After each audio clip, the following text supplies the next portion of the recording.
Okay, this is Module 4. This will be the final set of notes for Module 4. Before we begin, I want to make sure you remember how to separate your screen on your Chromebook. So just a quick reminder, when you want to separate your screen, and the reason you're going to need to do that today is because you're going to want the video on one side of the screen. You're going to want to go to your Google Classroom and open up these same notes that I've dropped in your Google Classroom on the other side of the screen, so that you can edit these notes, change them, add to them, and participate in any activities with them. So you'll just come up here and you'll grab the tab, bring it down while you're holding it until you find it gray out like that and drop it. You can click a new tab, and that's where you can go to your Google Classroom.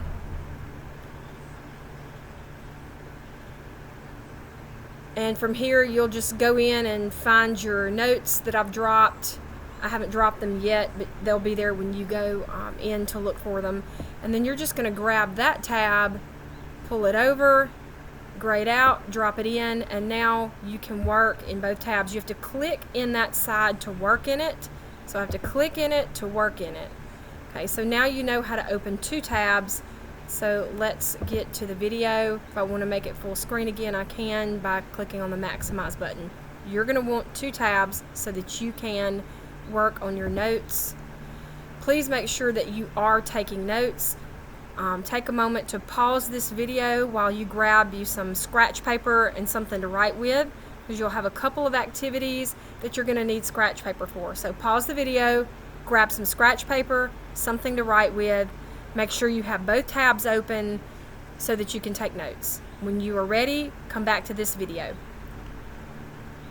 Okay, you should have now your scratch paper, something to write with, and two tabs open so that you can view this video and your notes at the same time.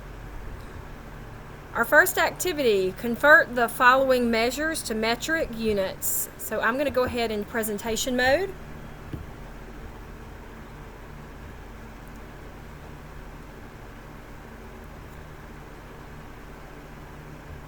You're going to convert 7 inches, 20 feet, and 12 feet 7 inches into metric units. So take a moment, pause the video while you write down those problems, 7 inches, 20 feet, 12 feet, 7 inches, to convert them to metric units. Write that down, and I'm going to play this video to give you an example of how to do that. So feel free to watch this video.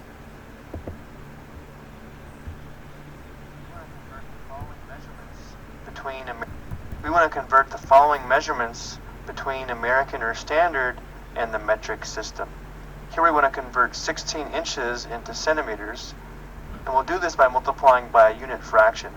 So we'll start by putting 16 inches in fraction form. So we'll put this over 1, and now we'll multiply it by a unit fraction by using a conversion from our table.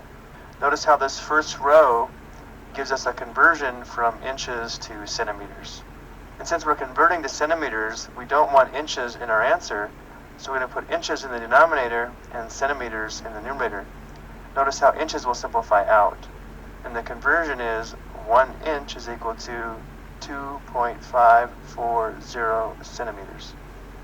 And so now if the inches simplify out, this product will give us an approximation for the number of centimeters in 16 inches. So we have 16 times 2.540,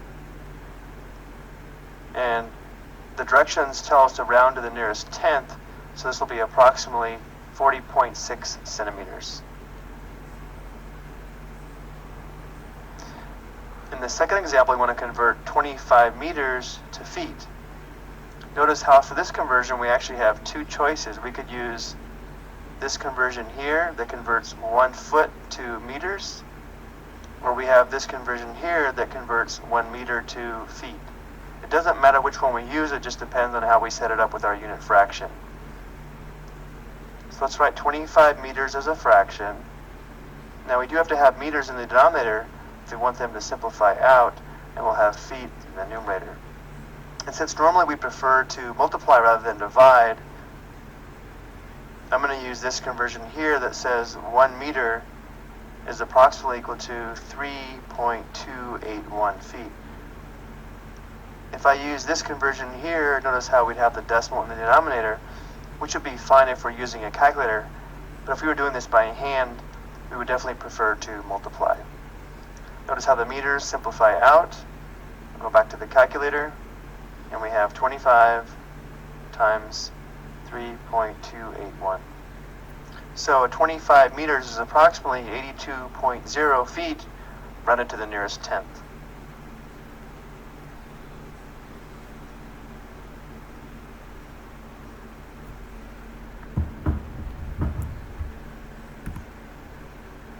Okay, so hopefully that helped you. Go ahead and pause this video, work these out. When you are finished working these out, unpause the video.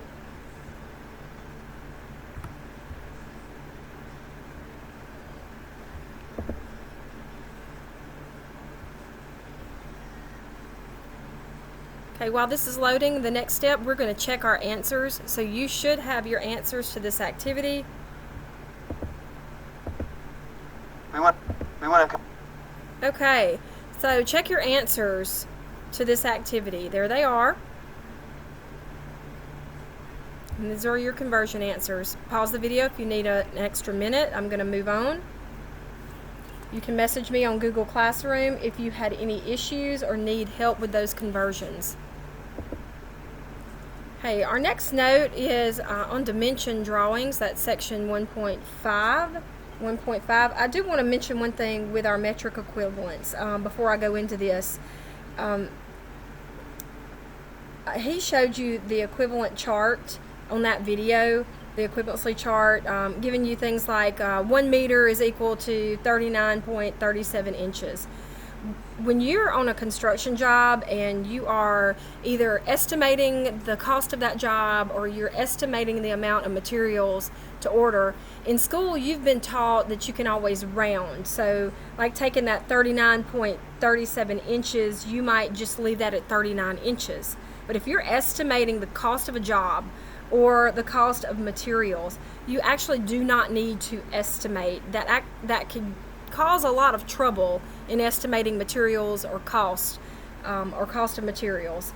Exact round.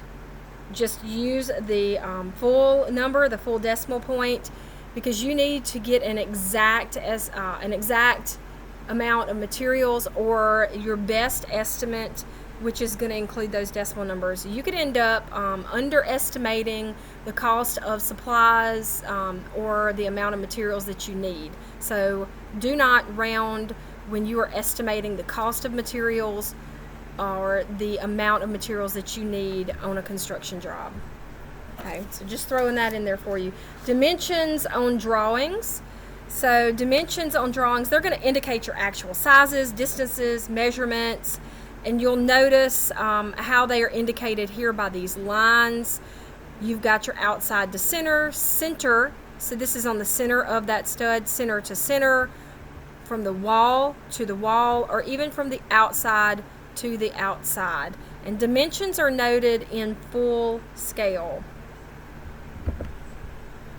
If it's highlighted, it was on the past test, so you need to know it. This would be a great time to highlight or add an extra note. Dimension lines are unbroken. That's very important. Dimension lines, they are not broken. And you also need to know that they are placed either above or near the center of the line. Make sure you know that. Anytime a dimension over 1 foot is shown, it's going to be shown in feet and in inches. If it's less than a foot, it's just going to be shown in inches. You also need to be aware of the measurements that whatever construction drawing you're using, it could be in a whole different scale, a whole different measurement scale. So pay attention to that.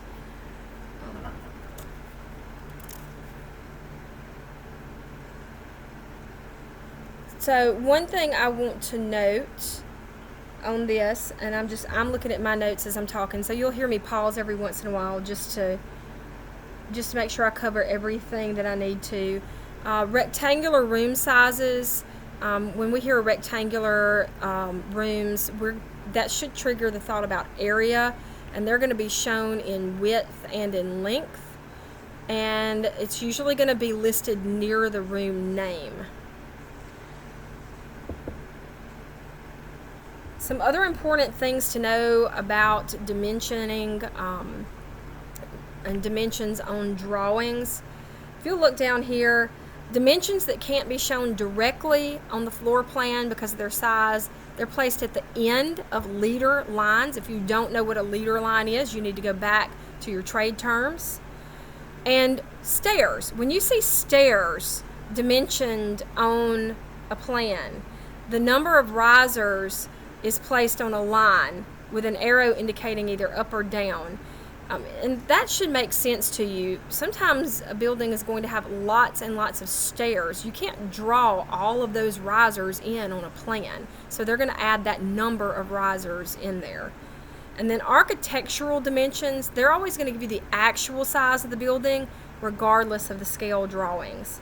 So we always use dimensions that are shown on the drawing rather than the ones you get by scaling the drawing. You're going to use the actual dimensions on the drawing. They may give you a scale, and if a part was left out, you don't want to scale it and guess. Okay, why?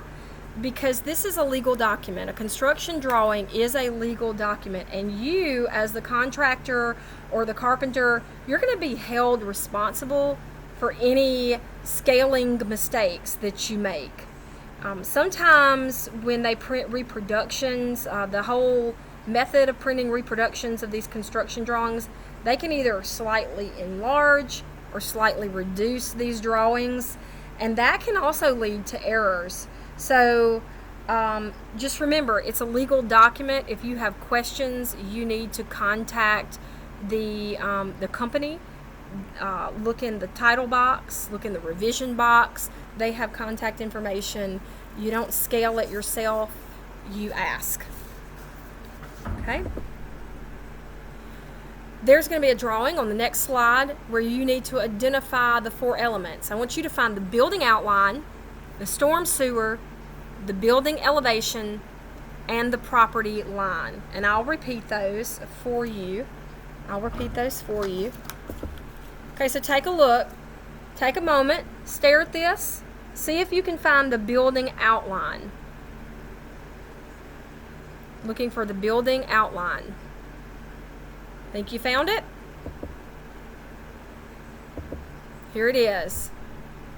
So you will see here is the building, and this is the outline of the building. Okay, next I want you to locate the storm sewer. See if you can find it. Alright, there it is. There's the storm sewer. It tells us the dimensions of that. It's a 24-inch storm sewer. See if you can find the building elevation. Okay, the building elevation. So this is the elevation for the whole building, not just a section of the building. A little tricky here. Did you find it? Should have located it right there. The last one is the property line. There's more than one place to look for this. See if you can find it. Right there. Now, if you looked over here, you weren't wrong. This is showing us the property line, but I want you to notice these points. So we have a property line here. The property line comes down here, and it's showing us this point here. There is another property line. It's coming here, and there's our property line. So you can actually see the entire outline of the property. Okay, take a moment if you need to pause this video and mark those on your slide. You may. You can just use your highlighter. You can use your text box to type. Feel free to mark those. And then unpause the video and continue. Our next section is construction drawings.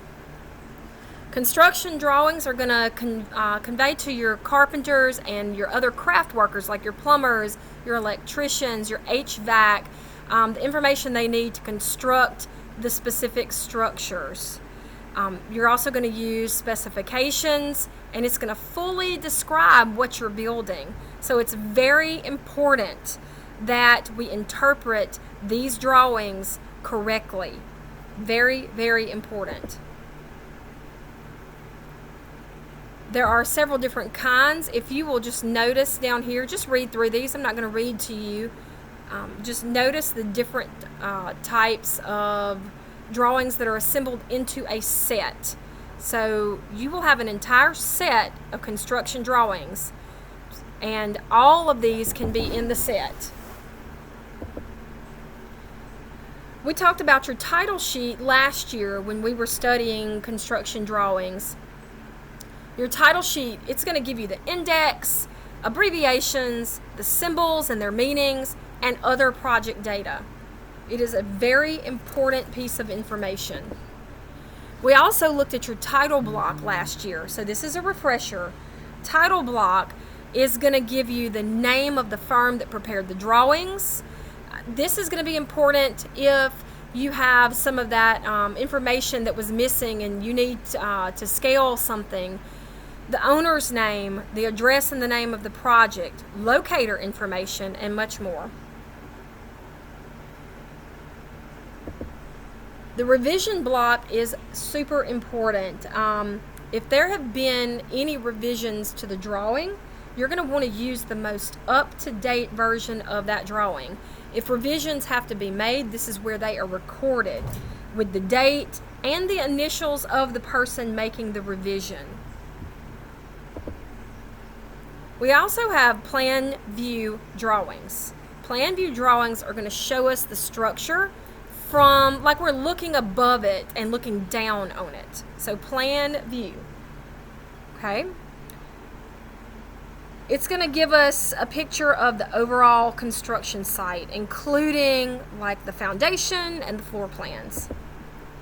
And then we have site plans. These are going to be your topographical features, any man-made features, property corners, property lines, any monuments, elevation. This will be included on your site plans. Continuing on with site plans. Your site plans can also give you the location of any utilities, roadways, driveways, sidewalks. Also, this is important. You may not know this word, you've probably heard it, but locations and dimensions of any easements. If you don't know what an easement is, it's a right-of-way agreement. Basically, it's an agreement between the landowner and another group or partner agreeing to allow use of that property. An example of this might be a shared path, a shared road, a shared driveway, even allowing, let's say, electrical lines to be run through your property into another property, and that's called an easement. It's not giving away your property, it's just saying, yes, you can use this property for this specific purpose only. In Franklin County, out in the country, sometimes we have land or property that is what we call landlocked. So maybe you own a piece of property that is slap in the middle of somebody else's property, and you don't have the right to get to it because everyone else around you owns the land around that property. You need to get an easement. That means that you would work with the other landowner to get a roadway access to your property. It does not mean that you would own the road. They would own the road, but legally they would give you the right to use that road to access your property. So that's what an easement is. Okay, again, we find something in yellow here, so you know that is super important. Foundation plans provide information about the location and the dimensions of footings, grade beams, foundation walls, stem walls, piers, equipment footings, and windows and doors. Make sure you know that. Do whatever you have to do to make sure you understand that is important. And this is an example of a foundation plan. You can see the footings here. Floor plans. It's the main drawing of the entire set. that is what often when you are looking at a house, that's one of the main things you look at, or the floor plans. How is that house laid out? Is it laid out in a way that works for your family? Where are the bedrooms located, the bathroom? How's the kitchen laid out? Here's an example floor plan. It's going to show you where each of the rooms is located, windows and doors, even all of your plumbing fixtures. Roof plans. Here again we have a yellow, super important. Roof plans provide information about the roof slope, roof drain placement, and information regarding ornamental sheet metal work, so talking about like metal roof, gutters and downspouts. So it can show also the location of maybe where an air conditioning unit or an exhaust fan, any other ventilation equipment might need to be. That would be important for your HVAC people. Remember HVAC, heating, ventilation, and air conditioning. Not all sets include a roof plan. Elevation view drawings provide a view of the side of a structure. Here's an example. Okay, in this one we only have 3 views. Typically we have 4 drawings. Why? Well, think about a building. It typically has 4 sides.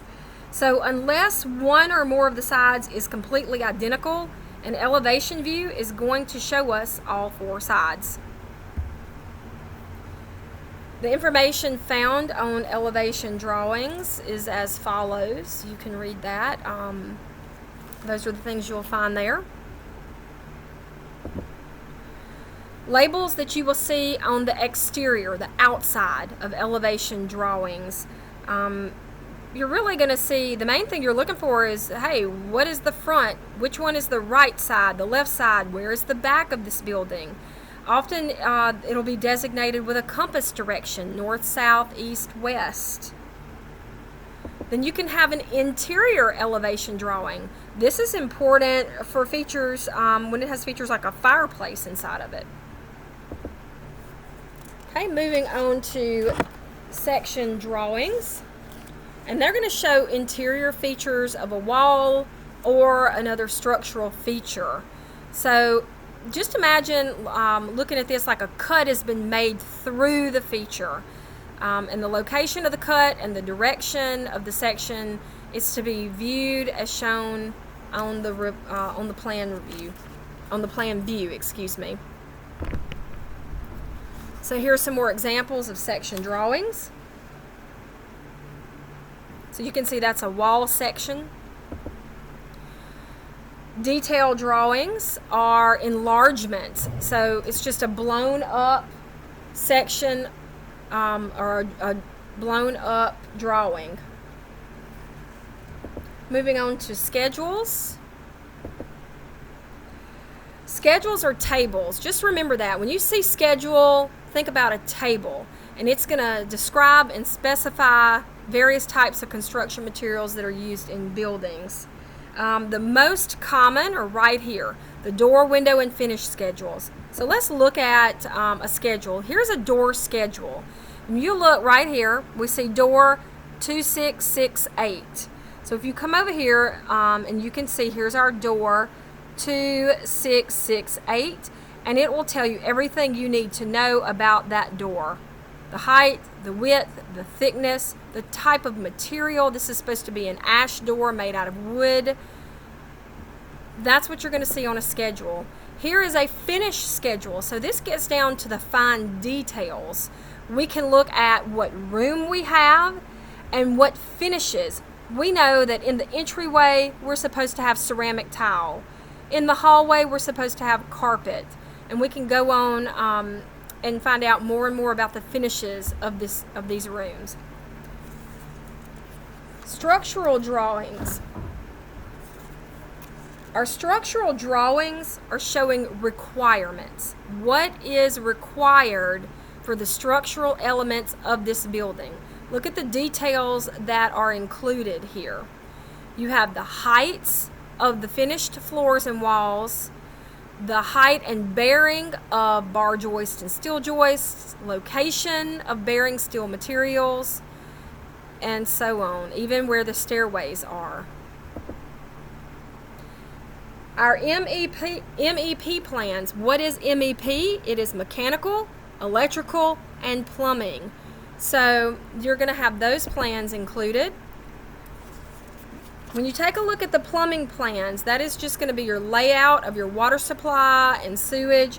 Just remember that many carpenters, many contractors, and construction workers, they're going to have a plumber contracted to come in, but it is the carpenter's job to make sure that they lay out their work in order to make the plumber's job easy. The mechanical plans are going to show where the HVAC, heating, ventilation, and air conditioning and other equipment go, just like the plumber. For the plumber, the carpenter's job is to make sure that all of the fixtures, boxes, and equipment is located in the right place so that the HVAC people can come in and do their job. Exact same thing with electrical plans. Again, the carpenter is going to lay it all out. There are many carpenters, especially smaller construction companies, where you have to be a jack of all trades. You are not only the carpenter, you are the plumber, the electrician, the HVAC person. So you may want to get more familiar with that. You can also branch off and specialize in one of these areas. And then shop drawings is next. Shop drawings are specialized drawings that show us how to fabricate, install components of a construction project. Moving on to specifications.